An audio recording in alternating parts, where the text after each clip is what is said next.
extra loud. No, you good. Now we might get a little distortion because I have a little daisy chain shit going on, but the final product's gonna sound perfect. I mean, like, you better than me, so you've obviously taken a lot more time than I do with my setup. I'm very passionate about probably the most frivolous details, so.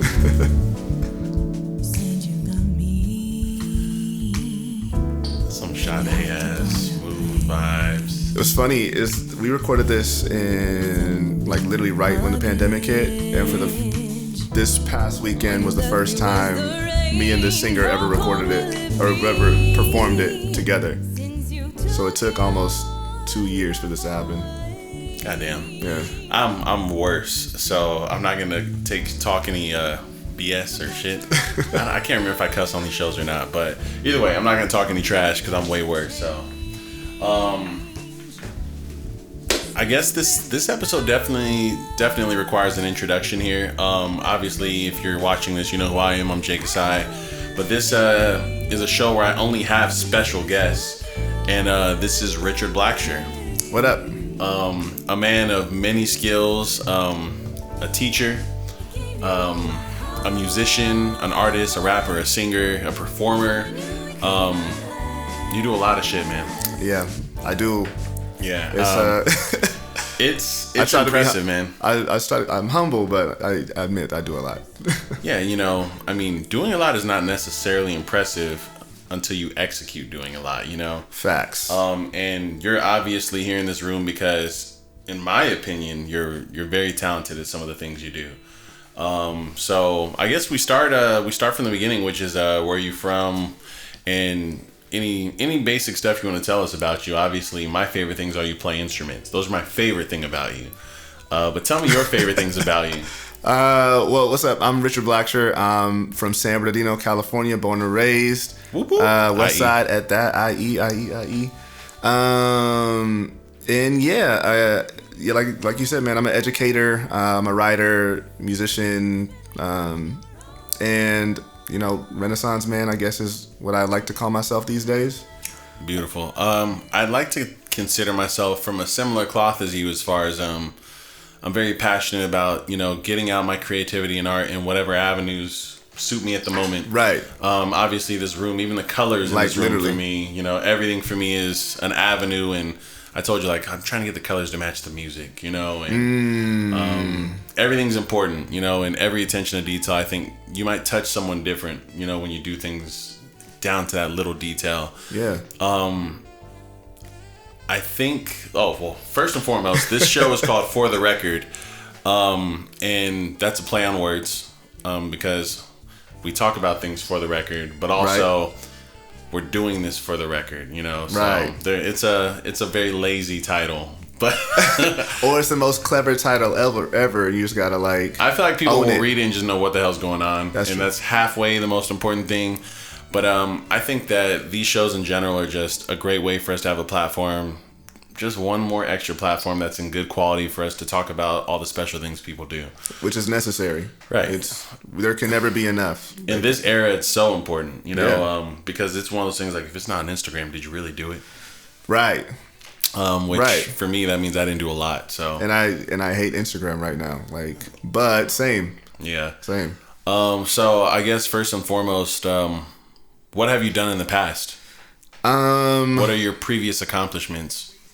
That's a good question. I've been recording as a rapper, as an artist. I've been recording since 2011. That was my first project that I made, my first album called The Soundtrack. Before then, I had been, recording before. I got a scholarship for music. When I graduated high school, I made an album as my senior portfolio. So, they would give me my diploma. But ever since that, I've been a church musician. I've been a composer. That's probably one of my favorite accomplishments. I personally want to say is in college I won an award for composition. I mean, for the record, that's when I recognized you as a stranger. Was you were with your band? I think back then you guys were the Blacksher Quintet. Yeah, actually, that was me coming back to the IE. Right. So yeah, we were the Richard Blacksher Quartet. Yeah. That was me coming back and trying to figure out, like, okay, what am I doing again? Look, man, I recognized immediately you were unapologetically yourself from a musical perspective. And you were like, look, if y'all want to work with me, this is what we do. Right. Bring what you do to what we do. And I went, oh my God, it sounded so good, man. It was like I was in the back of the show like, who are these people? What are their names? No, yeah, who are they? Who are they? No, like, it's necessary, man. And that's the thing about, I've had this conversation with many people. I've said it a couple times even on other pods, but like, my biggest thing when I came back to the IE was I didn't want to be a rapper again, not because I didn't think I was talented, not because I didn't think I was dope enough, but because I see Cam Archer, I see Cam Gnarly. You know, I was working with BZ and Faj the Poet a lot, and I was like, and my thing was, and I think I said this the last time I was on Midnight Run. Yeah. I heard Faj the Poet when I was outside the IE. I was a minister for a little bit, and Faja needed some beats. So I sent him some beats, and I heard him rap, and I was like, oh, I can stop now. He's only going to get better. I can stop. Right. So me coming back was saying, like, I was only going to do music if I felt like I could contribute to the overall ethos of the Inland Empire in a different way. Right. And we didn't have, I'm a musician first. Yeah. We still don't have, in my opinion, which is why I keep doing this, the Kamasi Washington that's out of South Central, the Terrace Martin, that's runs LA. That's a niche that I could that I can carve for myself, because I don't want to. Again, why step on Stevie Crooks' toes? Right. Why step on your toes? Why step on anybody from any rap? Because there's hella talented rappers out here. And you're 1,000% right. And this is kind of what I considered the flaw of my collective, which was OE and is OE, which was my plan when we created OE was I was gonna find the most lyrical, stupid, obsessively student-like, sensei becoming rappers I could find. And I was like, I want these guys to be able to do quadruple and triple entendres, flow switches, voice control. I was like, that's what I want in my group. And I found them. Yeah, you executed. I brought them together, and the funniest part was we were like, damn, we don't have anything else. like, we don't have engineers, videographers, composers, producers.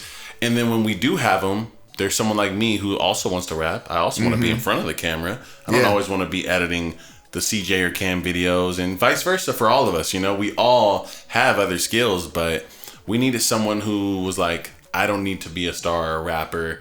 I want to be a star of that. I want to be known as the best that thing. Yeah. And take that lane over. I don't want to be in that lane as a detour to get back in this lane over here. Yeah. And that takes in... Again, it's one of those things I've been telling people for a minute now since November, and my goal is to finish this in like the next 3 years.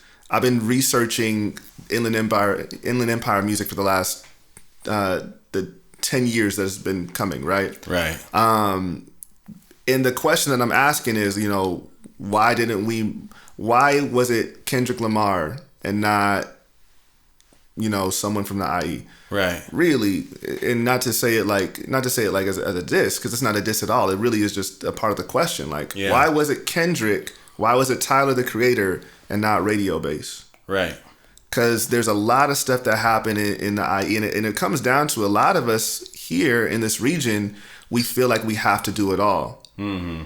And the problem is, which is also the dope thing about it, is that we can do it all. Yeah. Again, I can edit video. We've taken the long way. Yeah, we've taken the long way because we're all individuals who can do it all versus putting ourselves behind one person. Right. So again, like, you talking about OE, that's the same thing that's happened with other collectives. Absolutely. And I've seen that firsthand. I've been a part of some, I've started some, and I've walked away from some. But it's a very IE mentality to have. We feel like we have to be the one that does it all when, I don't know, it's hard. It's a hard lesson to learn. Yeah. I'm a big fan of where things are going now because I think everyone's recognized it. Everyone has, for the most part. A lot more people are, I give Cam a lot of credit because he's done his part to not deviate from being an MC. Yeah. He's actively told me to my face, look, man, I could get Pro Tools and start recording myself and mixing every vocal. He's like, that's not what I'm trying to do with my life. You know, he's like, right. It's like, I'm trying to be the God MC. And so, you know, Steph Curry's not working on his post up, lean back, fade away. He's shooting threes, you know, he's finishing at the cup. That's what he works on in the gym. And that's how he became the best shooter in history. So, you know, that's kind of the lane he chose to take in. So far, so good, you know. And I'm recognizing that if all of us did that and we trusted each other to, you know, just kind of branch out, things would probably go a lot smoother. Yeah, no, and it takes, like you said, it's a lesson that you just have to learn. You know, I think about one of my collaborators, Antonio Johnson, who does a lot of videos for Cam Archer. When it comes back to it, like, we work together still as writers, but it always comes down to Antonio saying, like, yo, I need this concept. And I shoot him a story I've been working on or a script that's unfinished. I'm not trying to direct. Right. Like, I'm not trying to buy a camera. Right. Not to say, and I love movies. I love videography. That doesn't mean that I gotta do it. I'm glad you get that because I'll never forget, man. When I told everyone around me, I was like, look, my immediate goal is I want to be a filmmaker. That's what I want to do. And my side goal is to be the guy creating the soundtrack for the films that I make. I was like, that doesn't mean I'm trying to rap on all the songs. Yeah. It just means me going, yo, my boy Rich can do this part. Oh gosh can do this part. Nabin can do this part. If you need a low, raspy black dude's voice on a song, yeah, I got a 16. You know, like, I'll be there. But, you know, I'm not trying to drop albums the rest of my life, even though I love to make music as a hobby. But, you know, when I was in that process, do you know how many times I was doing someone's music video where they paid me to come make the video and then they said, yo, can you put me down as director also? And I went, no. Yeah. And I was like, you're not the director, you know, but people want to wear hats to say they wore hats. That's exactly what it is. You know? And it's, I don't know, I think it's just a very California thing. I think so. I was in New York recently, and it was my first time going, and me and one of my bandmates went, and something we that hit us was like damn, everybody plays their roles here. Like, no one is trying to. We saw Jizza at the Blue Note. There was a keyboard player who also played violin, who also rapped. So when Jizza was done, he got up and did his own thing. During the set, though, he wasn't Jizza's hype man. He wasn't the DJ. He wasn't even the MD. He played his role, and it was literally, okay, Jizza's done. It was a very clear direction. Jizza's done. Now you can do your thing. Right. We in LA, we feel like, and I say LA when I'm really talking about Southern California, it's the need to always be in the conversation of, oh, what are you working on next? Absolutely. What do you also do? They say that in everyone in LA is working on a script, or, you know, like, every dude's got a 16, you know, everyone's got a 16. Bro, so everybody can rap in LA. Yo, I kid you not, I was at this party right before Oscar weekend. It was I've been calling it the let me not say it out loud. No, I'll say that because it was true. I won't say who threw it, but it was this very C-list party. Hence why I was there. And I ran into the Black Power Ranger. Oh, okay. Which is amazing for me because I love Power Rangers, and that's like I'm a nerd because, you know, I got to see, when I was 3 years old, I got to see that man, you know, breakdance fight against the monsters. But, you know, looking at this guy, like, no one's trying to cast you. Like, no one's trying to, like, book you for anything. So you only here because you want to validate yourself for something that you really not doing. Right. Instead of just being like, yo, I'm Zach the Black Power Ranger. And he did the poses. He, like, let everybody know. He had an iced out Black Ranger change. So he's still riding off that wave. Yo. From many, many years ago. And not doing it, and only talking about what he could be doing next. Right. Yeah. That's unfortunate, but like you said, that's part of the culture. It's the ugly side of what is a beautiful culture, you know, because it's it's very casual and normal to be artistic and creative and have a lane, and that part's dope. Right. But then it's the almost like obligation that people give it, you know? Right. Nah, and it's interesting because I'm saying that, I just started off saying like I'm working on a research project. It's gonna take me 3 years. Yeah. So I understand the irony of it, but for real, there's a different level of execution where you say, no, I am doing this not for the sake of impressing someone else. Mm-hmm. Not for the sake of even building my own resume, but doing something because it has to get done. It's a story that has to get told. It's an album that has to get made, right. Or else I won't sleep at night, or else like right. I'll be haunted and the like, damn, I didn't finish that. Like I don't want to. That's my thing about life. Like I don't want to be on my last breath with something still in the tank. Mm-hmm. And I don't think we don't have a lot of people in Southern California. We just don't have that mentality of, we feel like, we could, because it's the vitamin D. Right. It's a very beautiful area to live. Mm. But when you take that in for yourself and say like, nah, I can't leave anything in the tank, that hustle becomes a little different. Well, let's listen to a little something. All right, for sure. You got a song with a female artist named Maya. I do. You want to intro it, tell them the name of it, all that good stuff? Yeah, this is a song from an album that should be coming out this year. It's a joint album with me and Beezy from Lifted Brigade. And this is a song called Electric Boogaloo. It features Maya Hayana. I made the beat on this one. It's the demo. So a lot of this is going to be changed. Yeah. We'll just play a snippet. We won't play the whole joint. For sure.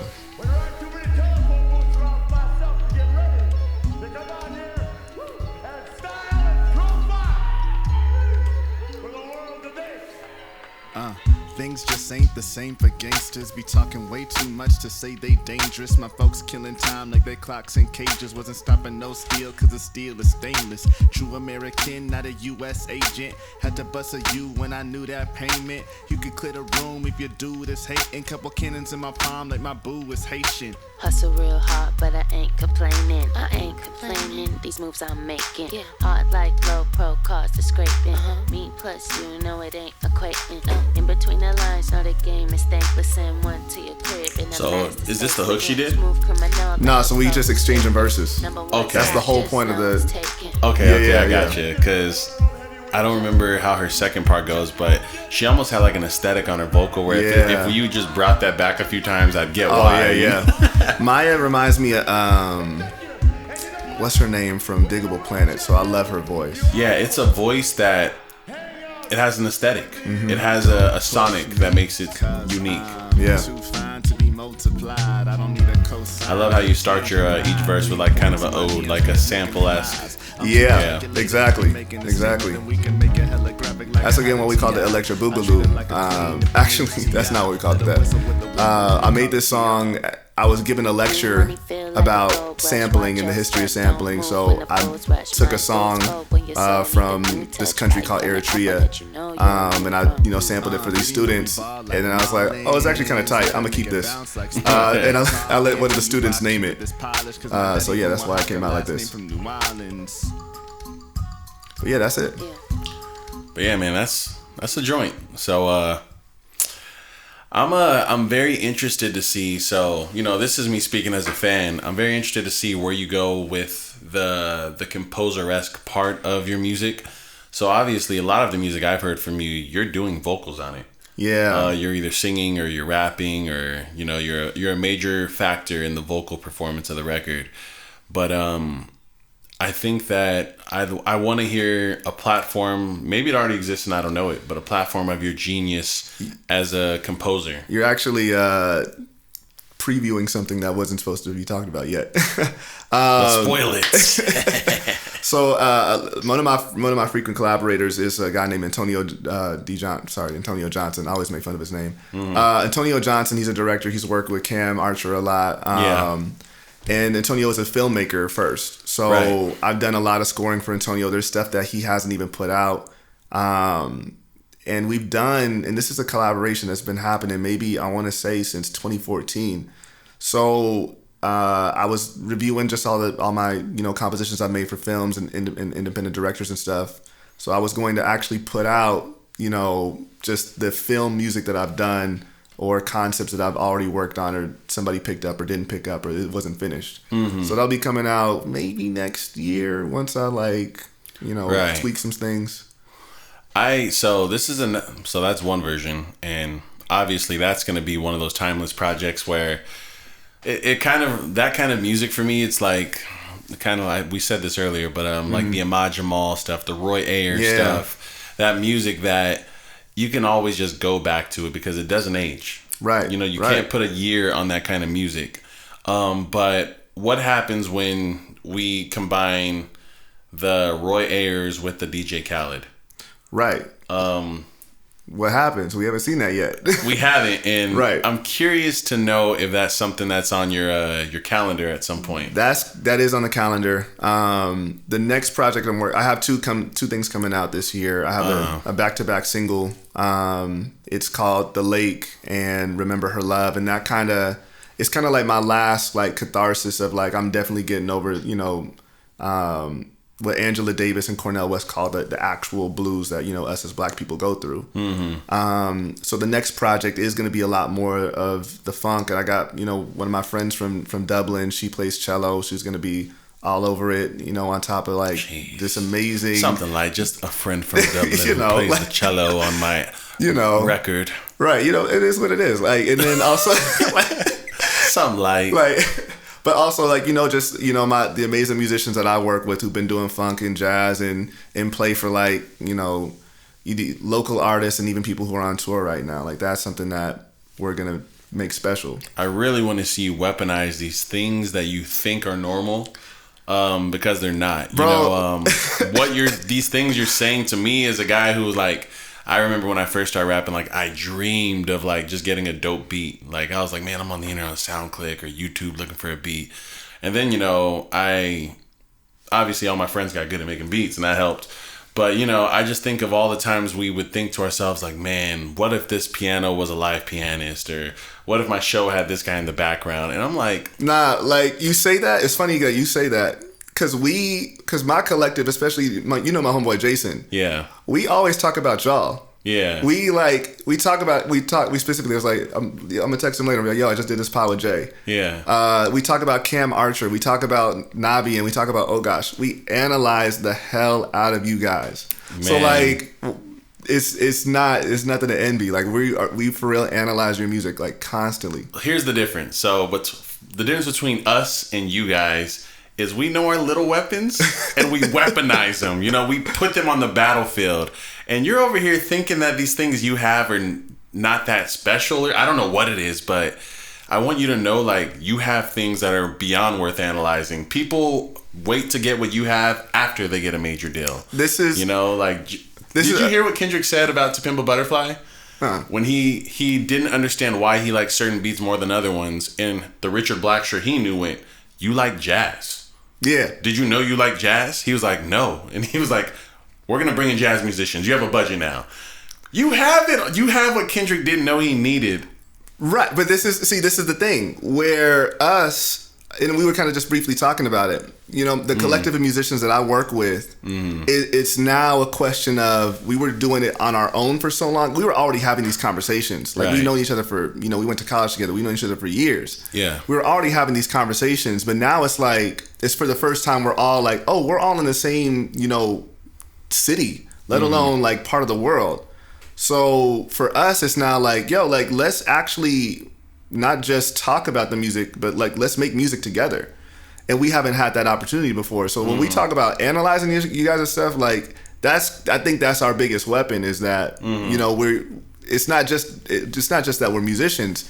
It's that, we're analyzing, again, like, I'll say it till I'm blue in the face. And I say it jokingly, but it's also out of love, man. Like, I sometimes wish I still rapped like I did because I know that Cam Archer exists, and it's like, damn, I want to be better than that. Yeah. But also, like, so I take that mentality, and I know it's like, all right, well, I'm going to just make something dope enough to have somebody from OE on the project. Right. And it makes sense. It makes perfect sense. Like, it's hilarious that you were in both lanes, and I think no matter which lane you chose, you could have ended up at the same destination. Like, it's a beautiful thing, It all feeds in. Like, yeah.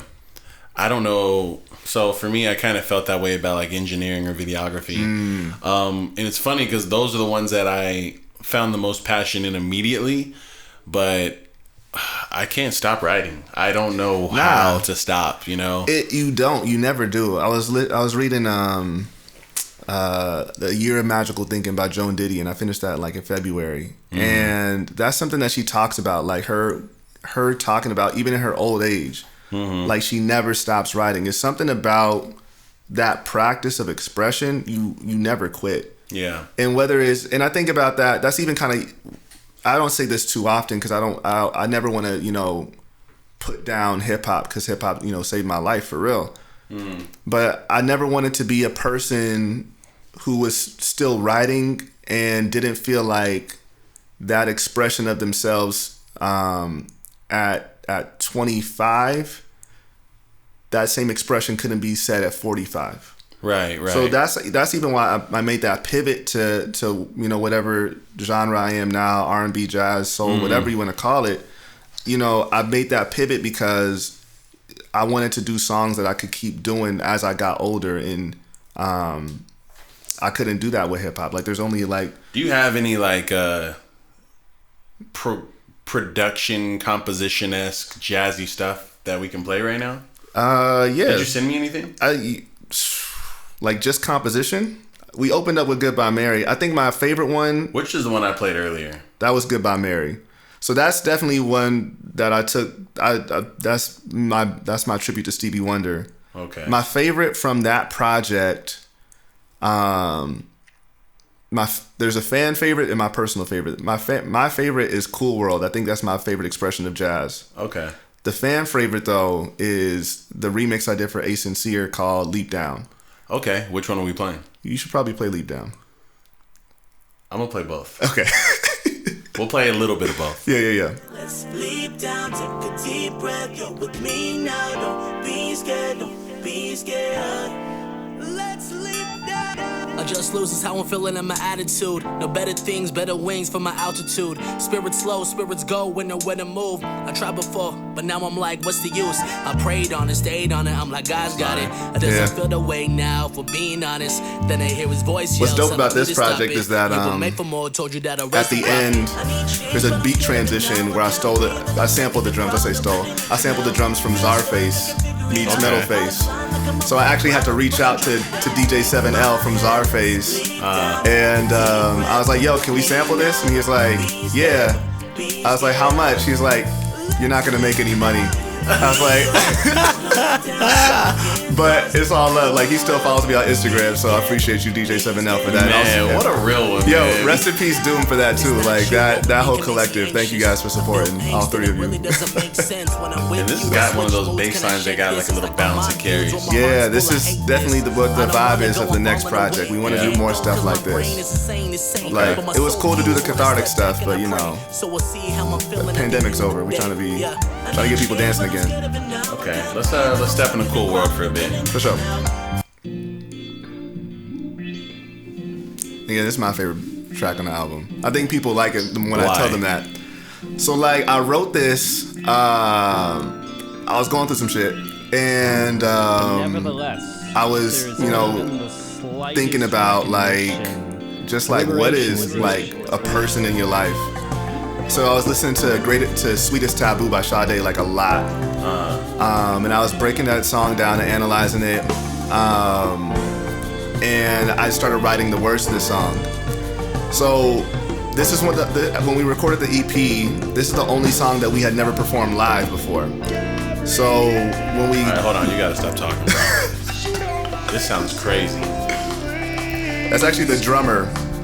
Really? Yeah, singing.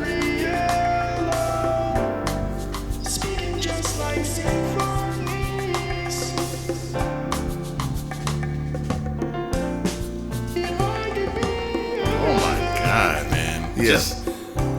The music just feels so rich. Yeah. Again, this one's my favorite. Like,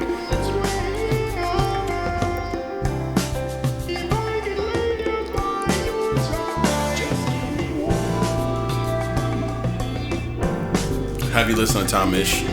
Yeah. He has a project with Yusef Days. Yeah. You're really in that pocket with this. Yeah. Or maybe he was in your pocket. I don't know, but It's the same lane, man. yeah, It's it's such a great lane. It's such a vibe. great Like, lane. the only way you could describe it is a vibe. Like, that's Yeah. when musicians say something is a vibe. This is what we're talking about. You guys are jamming. Right. Like, you're really, it's organically great sounding music. Right. Like, there's feeling in it. It's not overly calculated. The reason why this one came out the way it did, well, actually, the whole EP, especially the first 3 songs, we only had one day to record everything because we recorded the day that Orange County shut down in quarantine. So we had to sneak into the studio in Anaheim where, you know, my band at the time, we all were recording out of Anaheim. So we had to sneak in. We had to put down these 3 songs, and the goal was like, okay, we'll put down these 3 songs and we'll come back and finish the album. Right. There's a whole album that was not finished. The other 9, we'll come back and finish that in like 2 weeks. And then joke's on us. We we had to like do everything 3 remote. years later. Yeah, literally 2 years later, we had to do everything remote. So that's why we're making this new album where it's a lot of it is stuff that was unfinished. A lot of it was stuff that like Look, I'm shooting my shot right now. Involve me in something somehow. Bro, 'Cause, man. I kid you not. I told you about this like I think July 2020. I was like, yo, I got a song with your name on it. You did. And we're still working on it. Like Good. all I can tell you right now, we've been listening to a lot of Shaka Khan for that one. Okay. It's- okay. I am so, whatever the vision is, I will immerse myself in it. So yeah, man, this is beautiful. How long have we even been talking? Oh, a pretty good amount of time. Okay. I guess drop whatever information you want to put in, and where people can find you, what they should look out for next, and I'm gonna play something on the way out. Yeah, you can find me on Instagram, Twitter. All my handles are the same, at letter R N B number 762. Tap in with me. I'll usually respond back. My phone's always in my hand. And then this is the lake. I'm only gonna play a bit so he doesn't whip my ass when the show ends. No, that's fine. You can actually. I'm really proud of this one. You can play the whole thing. This is just the demo though. Okay, well, this is For the Record, and I'm going to probably cut the video right after this, but the audio will still be playing so you can hear this song. She wanna say I'm not a Christian while she be posting up. I love her sinning and be acting like she the victim. I keep my distance, son. I don't want you growing up thinking I was permissive. I swear that I show forgiveness. You said these are just the demos too, Just huh? the demo. Jeez, these are just rough demos. Yeah. Exclusives For the Record. Yeah, like this one is gonna sound completely different. These aren't even live drums. Jeez. Yeah. Take a drive to the lake. That's you too, right? Yeah. Jeez. Yeah. I'ma take a drive to the lake. So we got to bring in strings on this one. We got to bring in. There's a female vocalist who's supposed to be on it too. Like, Okay. yeah. I'm excited for this. Type 1 to wonder why I wanna stay and not run, but at the same time know it's a whole lot of gray cliche. Not everything. Plus, I got to redo my vocals because your boy gotta actually You warm know up. that first demo is more for you to just hear yourself. Yeah, you know? exactly. Change the pocket, figure out what works, what doesn't work. Have you ever noticed when you first record a record how difficult it is to master the breathing? Oh yeah. And then like 2 years later after you performed it, you go, damn. Yeah, I should have did like that. Which is funny. Again, going back to that joint project with me and Beezy, man. Like, another reason why we're taking our time on it, Beezy's done. Yeah. I haven't rapped in a long time. So I gotta like go back and like, nah, this is better. I gotta do it like this. Hit that pocket, hit that cadence. The best he could be, but his heart can't compete. Oh shit. Nah, you good. Where does that leave me? 49 days past 19, I can still hear him speak. I still see Cherie. I wanna call her now, but I know it's my own phone. We played this at Voice speaks to me. I trust that. we played this one at the Dino, and it went over way better than I thought. That was the first time it was ever heard publicly. Interesting. Yeah. So, and it keeps getting better every time we perform it. That's why I perform before I record now. Yeah. That's the cheat code. You know, I don't think you've ever been to one of my real solo shows before. Nah, I think it's been a minute. Like I seen you. I feel like did you open up at somebody's show? Nah, I think the last time I saw you was at Alive and Kicking. I was gonna say I don't typically open. Yeah. Not to be that guy. No, but no. I typically like if I don't have I guess we're doing a little more talking. Yeah. Do the extended version. I've been doing live shows since 2010. And so I feel like I paid my fucking dues. You know, I did a lot of shows with bad sound on PA systems, no microphone, just people looking at me. I did all of it. And eventually got to a point where I went, okay, I don't think I need to do that anymore if the sound system's not clear.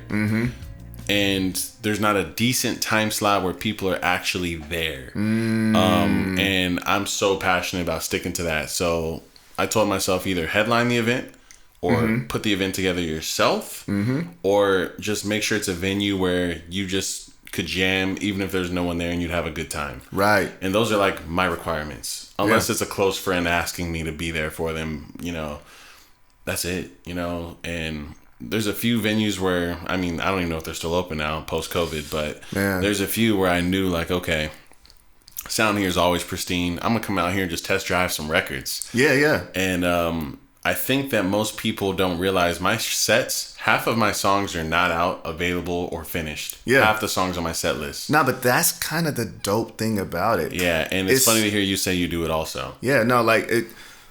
Well, I mean, we're still recording. Yeah. The thing I'm doing this thing for Segerstrom is a like really, it's like Orange County's equivalent to the Walt Disney Concert Hall. Like it's a big deal. I'm still waiting for contracts to be signed, but I'll be doing something for their Juneteenth. And same, like I've sent my set list. 3 of the songs, they're not going to be recorded by the time I do it. And it's literally just because I need to hear how that specific audience is going to receive literally one song. It's one song I've been working on since I want to say 2019. And I finally have, actually maybe 2020, but like I finally have a draft where I'm proud of it. And really, and I'm going to say it now, there's an artist that you work with, a singer that you work with, and I won't say the name because it's, you know, recording, that I really want her to be on it. So I'm literally doing this performance. Yep. Okay, we can make that happen. Like, we'll make that happen. I'm trying to be real friend. I'm gonna even pull up one of her shows in a couple weeks because I'm look. I was literally like, I can make that happen. Okay. Yeah. All right, man. Yeah. Well, it was a pleasure. I feel like this is the outro to the outro. So, yes, until next time, y'all. This is For the Record. I don't know if this is episode 2 or 1 or 3 or 4, but it's an episode. Technically, this is season 2. Oh. Season 1 only had 1 episode. That counts. It was so long ago. This is season 2. All right, y'all. Peace out. Until next time. Yo, thank you.